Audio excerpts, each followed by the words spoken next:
boas-vindas ao episódio 41 do programa Tem Orgulho da Idade. Hoje você vai saber como se reinventar após os 60 e conseguir se orgulhar da longevidade. Quem vai ajudar a gente a pensar sobre isso e conversar é a grande Maria Eugênia, idealizadora do Orgulho 60+.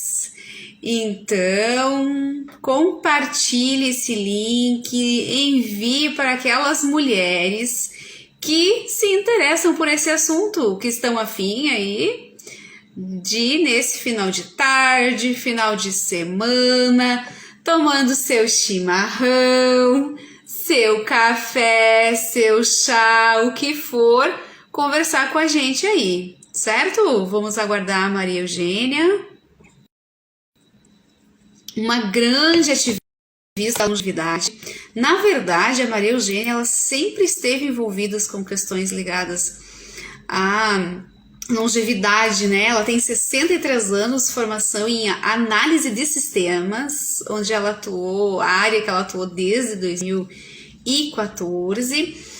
E quando ela fez 60 anos, ela entrou nessa chamada terceira idade e vai conversar com a gente aqui um pouquinho sobre o que ela acabou percebendo, quais foram os desafios. Olha aí, ó, Maria Eugênia chegou, tá entrando.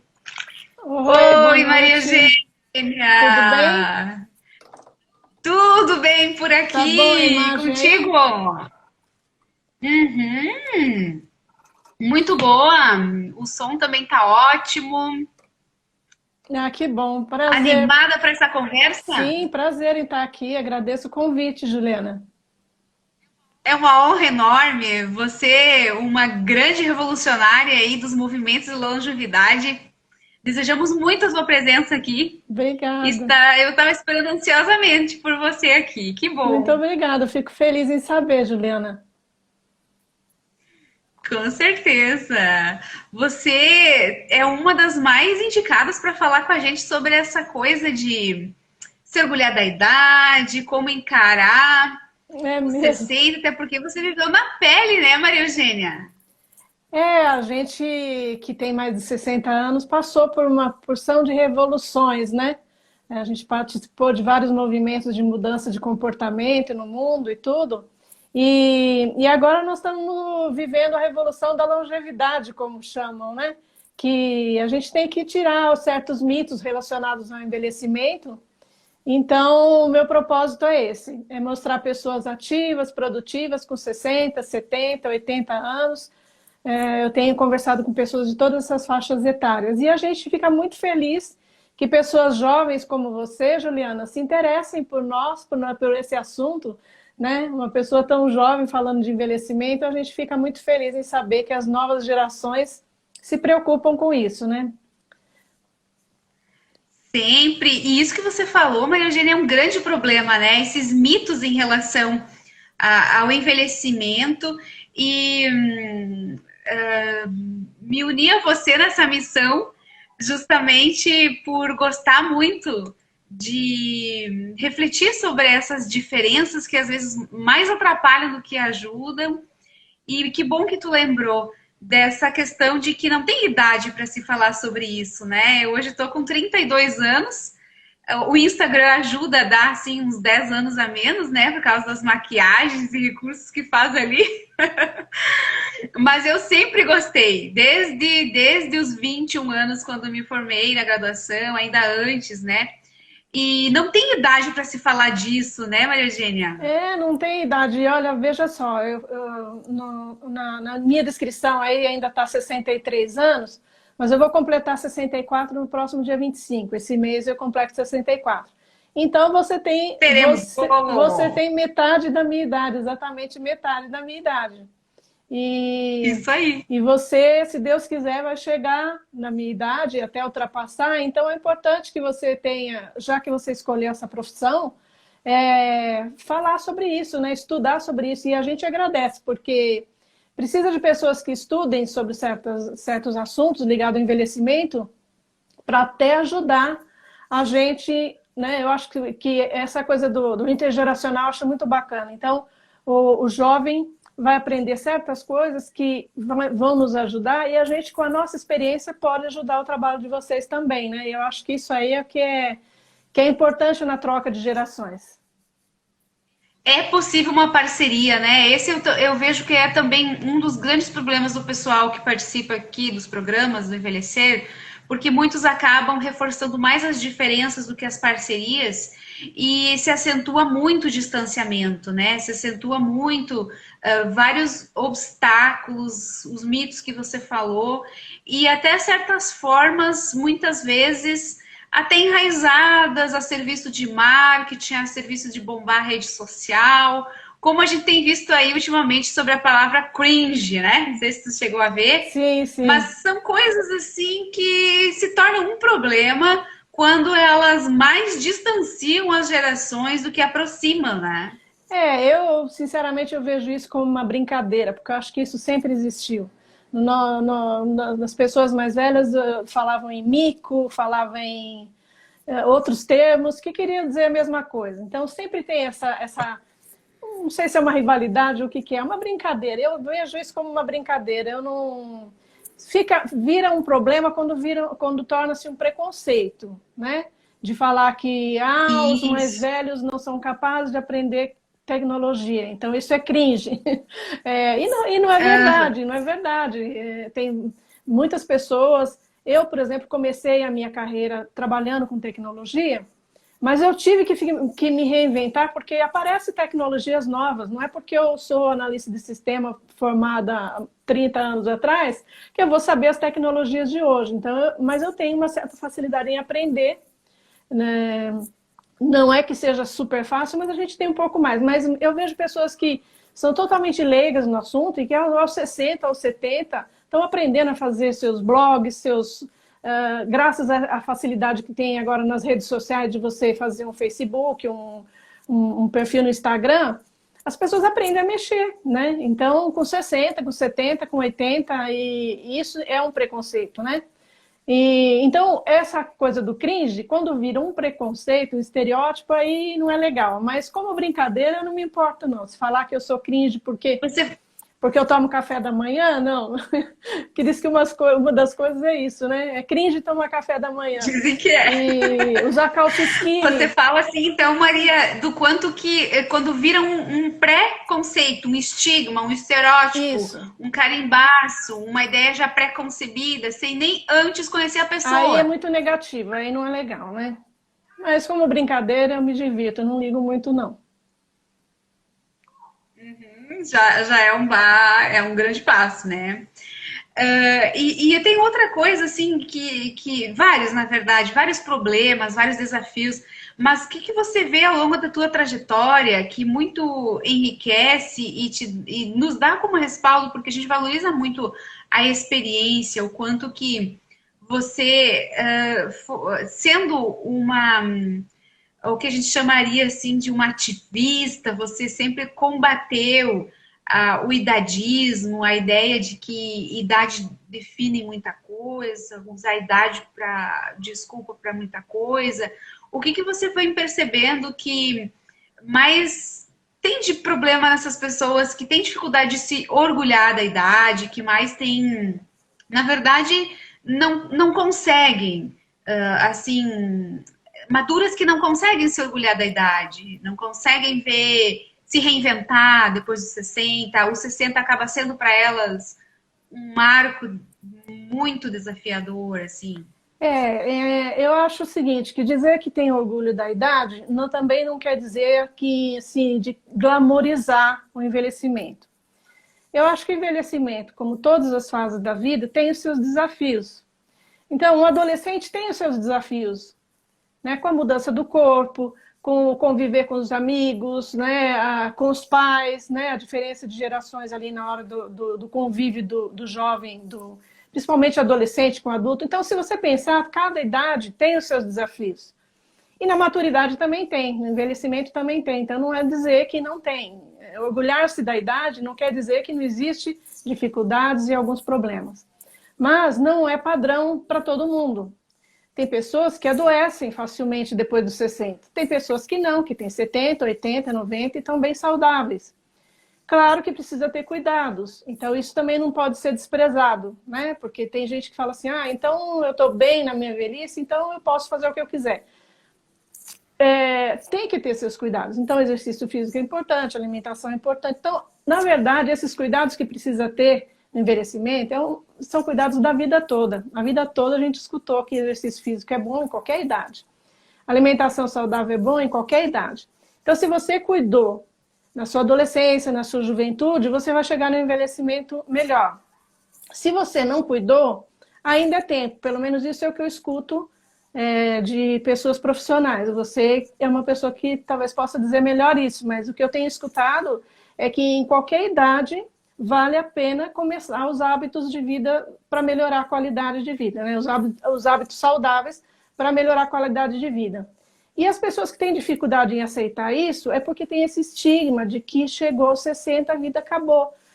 Muitas das pessoas já têm os seus filhos criados e foram morar fora, né? Não moram mais com os pais. Isso acontece muito com as mães, que têm o chamado síndrome do ninho vazio, né? Quando o filho vai embora e ela se sente só porque ela viveu a vida toda em função daquele filho. Então, tem muitas mudanças nessa fase da vida que às vezes é difícil de algumas pessoas aceitarem. Mas se elas tiverem autoestima e voltarem para elas de pensar, puxa, essas mudanças, eu posso tirar benefício disso. Então, agora eu não tenho mais a preocupação de cuidar dos meus filhos, eu já estou aposentada, não tenho mais a obrigação do trabalho. O que eu vou fazer com esse tempo que eu tenho?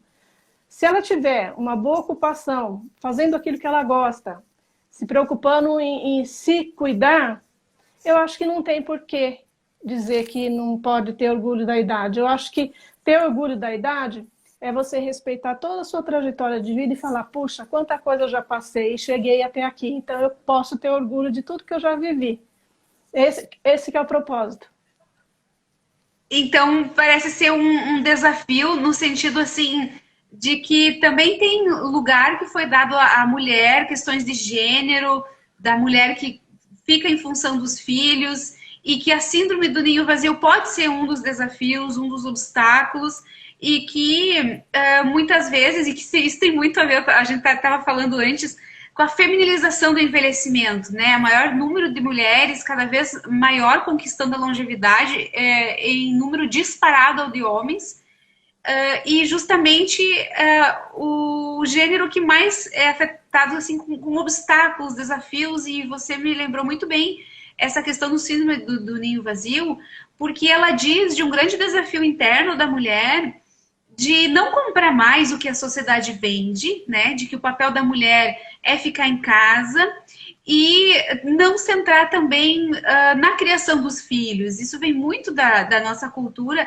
essa ideia de que a mulher é quem tem que centrar a vida dela no filho, e isso por vezes acaba dificultando, influenciando nisso que você falou, na fortalecimento da autoestima, que acaba virando um obstáculo quando ela acaba usando como único critério para ser uma boa pessoa, a ser boa mãe, né? E aí é preciso olhar como pessoa, como um todo, além desses papéis, além de analista, além de psicóloga, além de, né? Como pessoa, como um todo. E um grande obstáculo que eu percebo, Maria Eugênia, que você fez muito bem em lembrar, é justamente de você fazer o que gosta, né? De se descobrir também depois dos 60, porque há também desafios na identidade, né? A gente sai de uma experiência muito diferente, né? A aposentadoria vem como um marco. Então, o que eu era antes da aposentadoria, o que eu era antes e depois dos filhos irem para o mundo, todas essas experiências mudam muito a nossa identidade, quem a gente é, né? E é a partir de quem a gente é que a gente vai escolher o que fazer, com o que trabalhar, com o que se aperfeiçoar. Muito bem lembrado, muito bem lembrado. Porque eu acho que as mulheres da minha geração, conquistar espaço no trabalho, né? Que a geração da minha mãe, das minhas avós, era mais, apesar que a minha mãe foi uma pessoa que trabalhou fora de casa, mas a minha avó já era mais dona de casa, e a minha mãe era uma exceção dentro da geração dela. A não ser pessoas que tinham empresa, né? Trabalhar em outra coisa era mais raro, né? E aos poucos a nossa geração conquistou esse espaço no mercado de trabalho. Só que com isso a dupla jornada, né? A chamada dupla jornada, de cuidar do trabalho e cuidar dos filhos. E então vive-se num ritmo acelerado, de muita ocupação, de muita coisa para fazer, que não dá tempo de pensar em si. E quando chega nessa fase em que se aposenta, que os filhos já foram embora, e aí, o que eu vou fazer? É uma mudança grande, e as pessoas precisam ter algum respaldo, às vezes é uma ajuda psicológica, ou às vezes ela mesmo frequentando grupos, procurando se socializar, vai descobrindo o que ela gosta de fazer. Comigo foi assim, eu quando cheguei aos 60 anos eu me aposentei, eu me aposentei um pouquinho antes dos 60, mas quando eu fiz 60 eu falei, agora estou na terceira idade, o que eu vou fazer, né? As estatísticas mostram que a expectativa de vida aumentou muito. Eu, por exemplo, a minha mãe faleceu com 84. Então, se eu pensar hoje, se eu for viver igual a minha mãe, eu ainda tenho mais 20 anos. Pode ser que seja mais, porque dizem que a gente vai chegar até os 100. Não sei, mas... A chance é de aumentar. É de aumentar. Então, o que eu vou fazer com esse tempo todo se eu já estou aposentada? Eu não tenho filhos, mas se eu tivesse tido filhos, provavelmente eles já estariam casados, morando fora de casa. Então, a gente tem que pensar naquilo que a gente pode fazer nesse momento, com o tempo que a gente tem, e olhar para a gente, porque durante todo esse tempo a gente olhou para fora, para os outros, para o trabalho, dar conta do trabalho, dos filhos, da família. Então, é uma mudança grande, e eu acho que a dificuldade que as pessoas têm é justamente de olhar para si mesmo e falar, bom, agora eu vou cuidar de mim. A gente não é educado para isso. A gente é educado sempre para cuidar do outro, né? E então, quando chega a hora de falar, eu vou cuidar de mim, assim, como eu estava falando, aconteceu comigo, que eu fui procurar grupos de pessoas de mais de 60 anos e ter essa convivência com pessoas da minha geração para ver como é que estava sendo para elas essas mudanças. E aí que eu tive a ideia do Orgulho 60+, porque eu falei, puxa, a gente tem que ter orgulho da nossa idade, né? Porque eu vi aquelas pessoas todas eram como eu, porque eu achava que eu não me sentia com 60 anos naquele conceito de 60 anos de antigamente, que é uma pessoa que já não vai mais produzir mais nada, que não tem mais função na sociedade. E aí eu percebi, convivendo com outras pessoas, que não sou só eu que não sentia isso, tem muita gente. Então, as pessoas que ainda não procuraram se socializar, buscar grupos, procurar cursos, dessa maneira ela consegue se achar numa coisa que ela gosta de fazer. E como eu falei, no meu caso, eu me senti bem fazendo isso que eu faço agora. Eu tenho um canal no YouTube, eu tenho as redes sociais, eu estou aprendendo, porque eu não sou uma profissional dessa área, eu aprendo todo dia, e isso está me motivando. Então, eu acho que cada um acha o seu caminho, basta ir procurar, frequentar outras pessoas, conhecer, e uma hora que acha uma coisa que gosta de fazer, eu acho que isso enriquece e faz com que a pessoa viva essa fase da vida de uma forma melhor.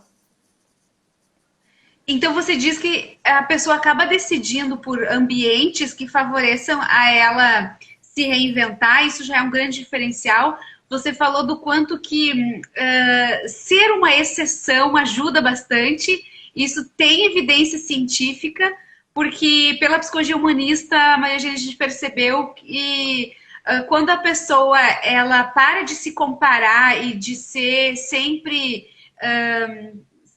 se respaldar numa norma, né, numa curva normal estatística, eu tenho que estar dentro do que é padrão, eu tenho que ter filho porque toda mulher tem, eu tenho que fazer tal coisa porque todo mundo faz, eu tenho que tal coisa porque todo mundo faz. Você começa a muito da tua singularidade ir murchando. Então, quando você se vê como se aceita, né, e se gosta e não vê problema em ser exceção, né? Inclusive das gerações, né? É isso que eu percebo com as mulheres que fazem psicoterapia humanista aqui comigo. Quando elas aceitam essa possibilidade de se reinventar, e muitas vezes a reinvenção passa por ser uma exceção, e atrás de um jeito de ser que nenhuma mulher da família fez, nenhuma mulher da família abriu aquele caminho, muitas das mulheres, parceiros aqui de caminhada, se vem quase que abrindo um mato a facão e machado, né? Um novo caminho, uma nova estrada que ninguém criou antes. E aí é que vem a reinvenção, porque muitas se sentem realmente muito mais contentes, não é necessariamente ficando naquela, eu estou inadequada, né? Mas encontrando o próprio caminho de adequação. E não tem como encontrar isso sem pensar em si, como você disse, né? Eu não vejo outro caminho. As pessoas, quando elas olham demais para fora, sem olhar para si, é uma coisa que não acrescenta. Essa relação eu, tu, eu, o outro, ela não se complementa, né? Então, isso que você fala da pessoa pensar em si, e aí também cuidar dos outros, porque me parece que você criando o Orgulho 60 mais, Maria Eugênia, tu também tá cuidando dos outros, não é isso? A minha intenção é inspirar outras pessoas a procurarem um caminho de realização nessa faixa etária, né? Então, por isso que eu apresento no YouTube, eu faço vídeo com pessoas contando as suas trajetórias e como que ela lida com essa fase da vida, e uma pessoa que está assistindo, às vezes pode se inspirar naquilo. Ah, essa pessoa fez isso, puxa, eu também gostaria de fazer, acho que eu vou tentar fazer. Então, a inspiração muitas vezes vem de exemplos que a gente vê, né? Para mim, pelo menos, foi assim. E isso que você estava falando é bem interessante. Eu ouvi uma frase, não lembro bem se é da Miriam Goldenberg, mas acho que diz assim, que a maturidade faz você aceitar a pessoa, conhecer a pessoa que você realmente é. E ter a liberdade de você ser a quem você é. Né? Porque aí você já não se prende tanto a cumprir papéis e aí você pode ser você mesma, né? Então, acho que isso vem de encontro com o que você falou aí. Muito, muito, porque o papel, queira ou não, ele rouba muito da pessoa, né? Se eu vou me enquadrar aqui no papel de psicóloga, né? Como é que tem que ser uma psicóloga? Muito da Juliana pode se perder aí no meio do caminho, né? E aí os papéis, eles atrapalham muito. E à medida que os anos passam, a gente percebe que as pessoas que realmente descobrem essa potencialidade que tem confiar na própria experiência, elas descobrem o quanto que realmente estava tudo ali e o trabalho é como se fosse uma arte, um trabalho de artista assim que não se preocupa em necessariamente colocar mais gesso na obra de arte, né? Mas é um trabalho assim de dentro para fora. Já estava ali o tempo todo. É uma questão de essência, de encontrar a essência e cada vez mais se descobrir, né? Se descobrindo, consegue se reinventar. Muito show. Essas frases realmente ilustram. É bem interessante. Eu vejo, Maria, tem gente aí que está contribuindo e falando coisas assim, ó, que corrobora. Para mim tá difícil de olhar aqui. Eu, quando tem luz, assim, muita luz no olho, fico meio cegueta aqui. Mas a Cecília falou, a gente precisa ser leve, levar a vida numa boa, né? Acho que essas frases que você falou, Virginia, tem a ver com isso que a Cecília fala, né? Do quanto que a leveza acaba sendo possível. Os papéis dão um certo peso, né? É verdade, tem mesmo. Quando a gente tem que cumprir papéis que não têm a ver com a nossa essência, a gente gasta muita energia e não sobra energia para ser leve, né? Para levar a vida numa boa. Eu estou tentando também ver aqui as perguntas, é um pouco difícil de acompanhar. Parece que o Instagram mudou, né? Ele deixava mais espaço aqui para ler. Aprendendo a envelhecer, disse. Com toda certeza, a troca de experiências é maravilhoso. Troca de experiências é maravilhoso. Eu acho que esse canal que você fala assim, você apostou na experiência, né, Maria Eugênia? No quanto que as pessoas, quando elas compartilham experiências de vida, eu vejo também como terapeuta humanista o quanto que amplia o rol de possibilidades de escolha, né? Tem pessoas que elas não sabem o que escolher porque elas só estão com a opção A e B, né? E a partir do momento que passa a acompanhar o Guru 60 Mais, eu vejo pelas gurias que acompanham você, elas acabam falando de novas possibilidades. Vem a opção C, a D, a E. Não que a pessoa tenha que fazer um copiar e colar do que o outro falou, como é que o outro fez, você também fazer. Não tem como. Mas amplia a consciência das escolhas. Isso que eu acho o máximo, né? Porque ninguém vai copiar ninguém, mas eu acho que pode se inspirar, né? A palavra é essa, se inspirar. Inspirar o que que é? Você vê o que a pessoa fez, você vê se você gosta daquilo ou alguma coisa parecida. Ou às vezes não é nem fazer, se inspirar no que a pessoa faz, mas se inspirar na coragem que a pessoa teve de fazer, né? Porque às vezes o que prende as pessoas a se lançarem com uma ideia que elas têm ou alguma coisa assim, vem do medo, né? O medo de não dar certo, o medo de se frustrar, o medo de fazer errado. E quando você vê uma pessoa que também não sabia nada, mas conseguiu fazer aquilo que você tem vontade, ou aquilo que ela teve vontade, você fala, puxa, se ela conseguiu... Eu tenho exemplos assim, eu tenho um grupo de amigas e que eu falei que eu fiz curso de repórter, um curso que chama Repórter 60 Mais, é um curso super bacana, papapá. Aí uma amiga falou, ela nunca pensou nisso, nunca tinha feito nenhum curso. E quando eu falei, ela viu eu falar disso, ela quis se inscrever e foi lá e fez. E está adorando o que ela aprendeu. Então, às vezes, dicas que alguma pessoa fala que você pega para você e você vai. E outras, aquilo não serve para você, mas você se inspira na coragem que a pessoa teve de ir lá e fazer, né? Eu acho que isso que é bacana. Isso aí. A Cecília complementa dizendo, se a gente não tentar, não saberá o resultado, né? Exatamente. Não. Tu testou e gostou do resultado, né? Pelo que eu tô sentindo, Maria Eugênia. Eu assim, eu tô aprendendo, por isso que eu falei que é legal, porque eu tô aprendendo muita coisa. Não sei se isso vai me levar a progredir mais do que eu tô fazendo, mas assim, aprendizado e realização. Eu acho legal quando eu consigo conversar com uma pessoa, eu edito o vídeo, eu coloco no YouTube. Eu não sei se vai ter muita audiência, se as pessoas vão gostar. Claro que eu gostaria que as pessoas gostassem. Claro que eu gostaria de ter muito mais seguidores inscritos lá no YouTube do que eu tenho. Mas eu estou fazendo aquilo que eu posso, que eu consigo. E que me dá satisfação, né? Me dá alguma realização. Isso, e o quanto que você falou da coragem, né? A coragem, eu estudei no doutorado como uma das sabedorias que envolve várias forças de caráter, e uma delas é a bravura. Ou seja, não é simplesmente você sair testando o que dá na cabeça. Não, a bravura é aquele tipo de força que te mantém ciente dos ônus, dos bônus, de como que funciona. Você falou que fez cursos, né? Então você ir para fazer um canal no YouTube, por exemplo, e descobrir como é que funciona.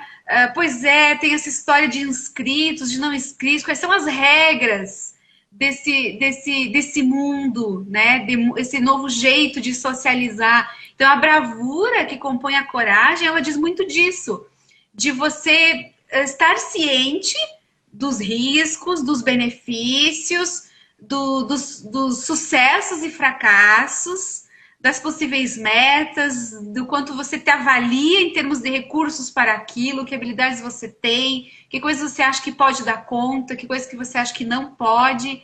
Então a coragem contempla tudo isso, né? Você vai fazendo automaticamente à medida que você vai experienciando, porque como você disse, se a gente compra aquele mapa, imagina assim que é metaforicamente um mapa, de que ter 60 anos equivaleria àquela imagem, inclusive se usava em placas de trânsito, né? De um idoso ali, né? A coluna curvada e tal. Te venderam aquele mapa. Mas se a tua experiência, o que tu experimenta, não tem nada a ver com aquela coluna curvada, você começa a achar que tem alguma coisa ali que precisa desbravar. Como diz a Cecília, se permitir, né? Porque é da necessidade humana a gente aproximar esse mapa da experiência, né? Como assim ter 60, né? Era muito comum em décadas anteriores ser noticiado, no próprio mídia aparecia, né? Uma idosa de 40 anos, não sei o que, né? Se acidentou. Nas aulas de gerontologia, quando a gente vê esses anunciados de jornais, a gente tem muito orgulho de ter conquistado tantos anos, inclusive o desafio de mudar o nosso jeito de falar, né? Eu acho que, assim, com 60 não é nem coerente chamar de idosa, porque muitas pessoas não se sentem mesmo idosas. E a própria palavra idosa, ela é do campo nosso, dos pesquisadores. As pessoas que têm mais de 60, que a gente com mais de 60 não gosta de se chamar de idoso. Porque não é essa a palavra, é uma palavra muito técnica, nem afeto tem, né? A questão Então, da palavra. questionável. A questão da palavra é uma discussão aí, até polêmica, né? Porque tem pessoas que preferem ser chamado de idoso do que velho. Tem pessoas que preferem falar, não tem problema nenhum de falar velho, porque velho é quem está na velhice. É que a palavra velho tem uma carga negativa, porque geralmente quando você fala de coisas, né? Essa coisa é velha, esse sapato é velho, então é para jogar fora. Essa roupa é velha, é para jogar fora.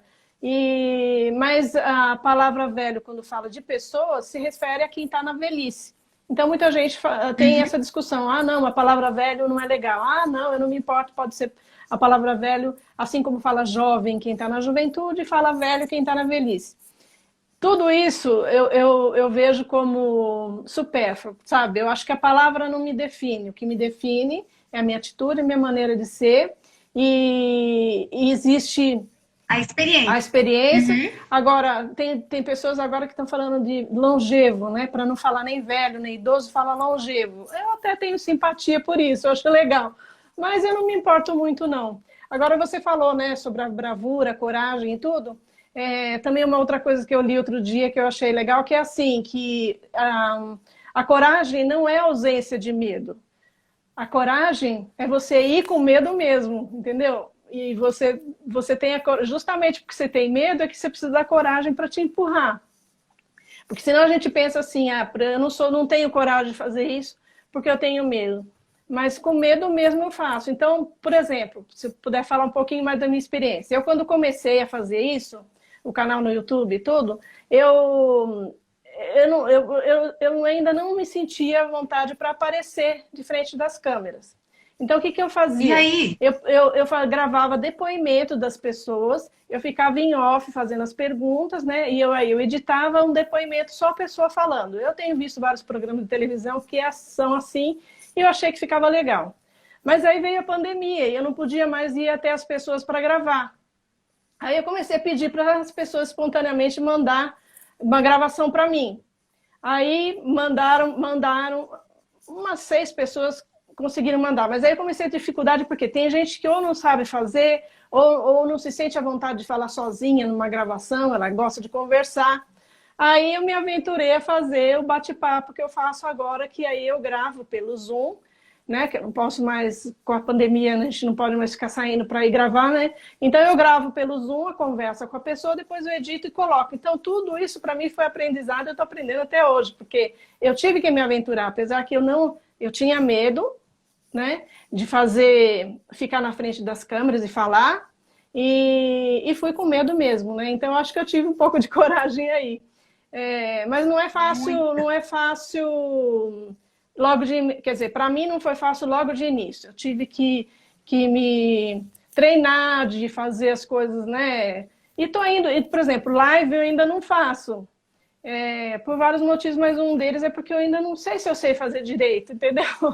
Então eu prefiro gravar, editar, e também porque eu gosto de editar, de pôr imagens, então tem essa questão também. Então isso de falar que precisa, para ter coragem, é ausência de medo, não é. Você tem que ir com medo mesmo. Eu costumo dizer, na terapia humanista, a gente usa muito disso, Maria Eugênia. Com quanto de medo você tá? Ah, Ju, eu tô com de 0 a 10, um 5. E o quanto você acredita que com 5 você consegue fazer o canal no YouTube? Não, acho que com 5 dá. Então, bora lá. Né? 5 quilos de medo, né? Então, é essa autoconsciência dos sentimentos e não numa tentativa de eliminar. Sim, tem terapias que se propõe a eliminar. Tantas sessões para eliminar o medo de abrir um YouTube. Mas eu desconfio desse tipo de terapia, porque quem seremos sem medo? Não seremos tão humanos, né? Então, acho que ele é muito da nossa natureza humana. Eu não sei, eu acho até que o medo, vamos supor, você enfrentou, né, aquela situação que te dava medo e com o tempo você vai perdendo aquele medo. Mas o medo está sempre presente em outras situações. Eu acho que a ausência de medo total na vida da gente, não sei se existe, né? Você, como você está dizendo, acho que é meio impossível, né? Faz parte do ser humano mesmo, como você falou. A Cecília disse, o medo preserva a vida. Renata, parabéns, agora você está ótima. Deve ser pela tua coragem, Maria. Aprendendo a envelhecer, disse, parabéns, a vida é repleta de conhecimentos, superação, parabéns, adorando a live. Eu sou do mestrado em geriatria e odontologia e estou adorando a live. Muito obrigada por compartilhar. Imagina, né? Imagina o quanto que é desafiador para ti poder estar compartilhando isso com outras pessoas, assumindo, né, a sua atitude e as possibilidades, né, diante disso. Mas o que o pessoal que está aqui, o que vai ver essa live depois, Maria Eugênia, pode esperar do Orgulho 60 Mais? Quando eles acessam o canal no YouTube Orgulho 60 Mais, o que você percebe assim que acaba acontecendo com essas maduras que passam a compartilhar, ser inspiração, se inspirar e cada uma no seu momento poder também aparecer do jeito, com os quilos de medo que tem, né? E com medo mesmo. O que tu vê que elas acabam ganhando, se beneficiando? Olha, tem pessoas que se apresentam no canal e também tinham medo de fazer isso, né? E às vezes pela amizade que tem comigo ou por alguém que indicou, ela vai com medo mesmo e aceita fazer a gravação. E depois elas adoram. Ai, que bom que eu fiz, eu adorei, ficou legal.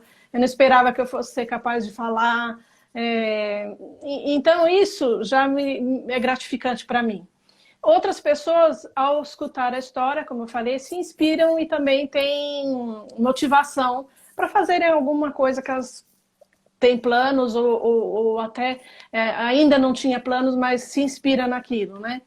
E tem pessoas que também tenho procurado apresentar, pessoas que ainda não têm 60 anos, mas que trabalham com esse público e quer falar de algum trabalho que ela faz, né? Então, tem pessoas que desenvolve cursos para essas pessoas, então ela vai lá e conta, olha, eu tenho uma empresa assim, assim, eu trabalho com pessoas maduras.